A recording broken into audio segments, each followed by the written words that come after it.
শুরু হয়ে গেছে কাপড় ব্যবসায়ীদের দিন শুরু। কেন বলতেছি শুনেন ভাইরে ভাই, মার্কেটে যায় যে জিনিসটার মধ্যে হাত দিবেন আগুন, আকাশ পাতার ব্যবধান। একটা জিনিসের, একটা প্রোডাক্টের, একটা ফ্রকের, বাচ্চাদের জিনিসগুলোরে ভাই এত দাম, হাতে দিতে পারতেছি না। আমরা মধ্যবিত্তরাই হাত দিতে পারতেছি না, বড়লোকদের কোনো কথা নাই, ওনারা তো হাত দিয়ে ছুবর মেরে নিয়ে যাইতেছে।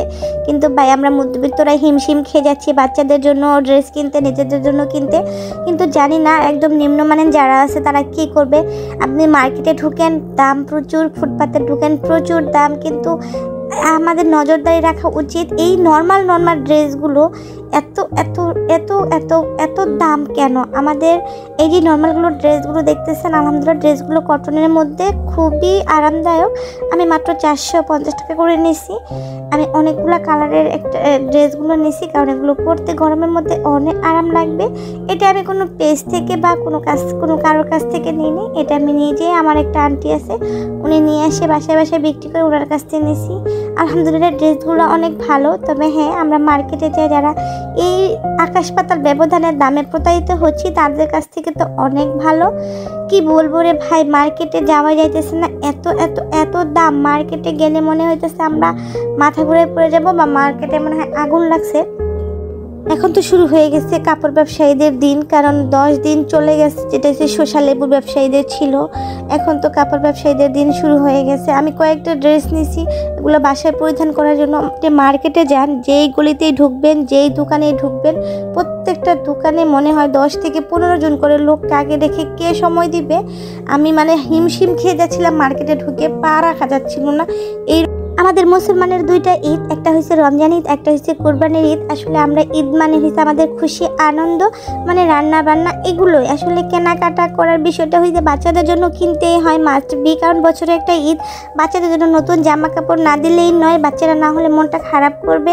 কারণ বাচ্চাদের জন্য আমাদের সারা বছর কষ্ট করে, আমাদের এই বছরে ঈদটার জন্য আমরা সারা বছর চেয়ে থাকি। 1 বছর পর পর ঘুরে ঘুরে আমাদের জন্য এই রমজান, এই ঈদ আসে, এই কোরবানি আসে। কারণ আমরা এই ঈদের উপলক্ষে বাচ্চাদের জন্য ভালো ভালো ক্রয় বিক্রয় করা হয়। কারণ এই সুযোগটা আমাদের ব্যবসায়ীরা নিয়ে থাকে যে ঈদের সময় তো কিনবেই, যা মনে চায় তাই দাম চেয়ে বসে থাকে। আসলে আমরা যে কি করব বুঝতেই পারি না। বাচ্চাদের বায়না রাখতে আমাদের জামা কাপড় কিনতে হয় বাচ্চাদের জন্য। এই ড্রেসটা দেখতেছেন তানহার জন্য চয়েস করছি।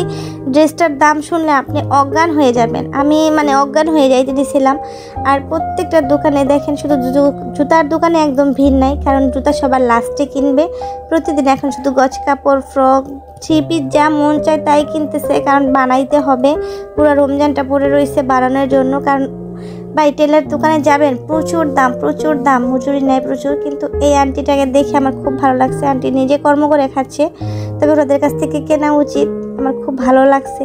মার্কেটে আসলে ভাই এত ক্লান্ত লাগে, আমি তো বাসায় এসে অজ্ঞান হয়ে যাইতেছিলাম। কারণ রোজা রেখে সারাদিন জানি না মানুষ কিভাবে ছোট ছোট বাচ্চাদের নিয়ে পর্যন্ত মার্কেট করতে চলে আসে।